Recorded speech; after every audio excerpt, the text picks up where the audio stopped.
Hi friends, कसे आहात? आता उन्हाळा चालू झालेला आहे आणि उन्हाळ्यामध्ये आपण जेवढं थंड खाऊ ना तेवढं कमीच. तर आपण आईस्क्रीम वगैरे बाहेरची विकत आणतो आणि महाग पण पडते.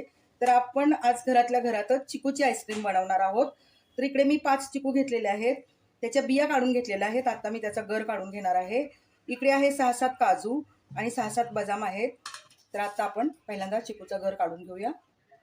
हे बघा, मी चिकूचा गर असा चमचाच्या मदतीने सगळा काढून घेणार आहे. सगळा गर काढून घेऊया. कढईमध्ये मी अर्धा लिटर दूध आटवण्यासाठी ठेवलेलं आहे आणि बघा आपलं दूध आता आटून झालेलं आहे.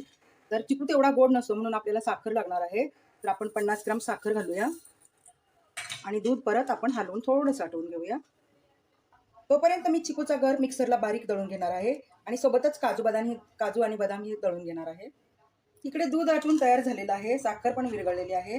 आता आपण जी काजू बदामची पेस्ट करून घेतलेली आहे ना ती घालूया आणि हलवून घेऊया. आता आपण चिकूचा गरही दळून घेतलेला आहे बघा, एक वाटी पूर्ण भरून झालेला आहे. तर आपण आता घालूया आणि हलवून घेऊया.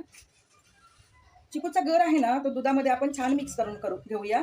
मी एकदम गर असा एकदम बारीक नाही केला, थोडासा दरदरा केलेला आहे, कारण का चिकूचे तुकडे जे आहेत ना थोडेसे क्रश लागले पाहिजेत आणि चवीला चिकूची आईस्क्रीम अप्रतिम लागते.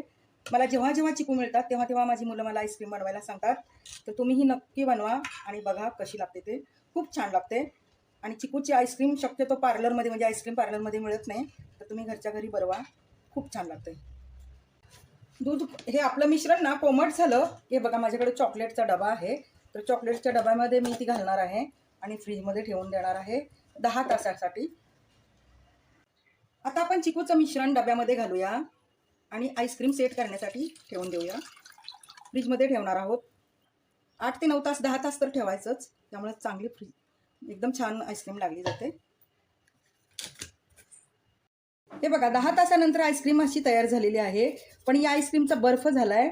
तर आता आपल्याला हा जो आईस्क्रीमचा म्हणजे आपण चिकूची आईस्क्रीम लावली होती ना त्याचा बर्फ जो झाला आहे तो आपण मिक्सरला परत फिरवून घेणार आहोत. एकदम बारीक पेस्ट करायची आणि आपण परत सेट करण्यासाठी ठेवणार आहोत. मग आपली मऊ आईस्क्रीम तयार होईल. हे बघा, मिक्सरला इकडे मी मऊसूत आईस्क्रीम दळून घेतलेली आहे. आता आपण परत सेट करण्यासाठी ठेवणार आहोत. जर तुमच्याकडे कुल्फी मोल्ड असतील किंवा कुठलं भांडं असेल तर तुम्ही सेट करा. मी जी घरातनं खायला आईस्क्रीम आणते ना तर माझ्याकडे ही डबे मी फेकून दिलेले नाहीत, मी असेच ठेवलेले आहेत, कारण मी नेहमी ते असे रिकामे डबे मी आईस्क्रीम बनवायला ठेवते.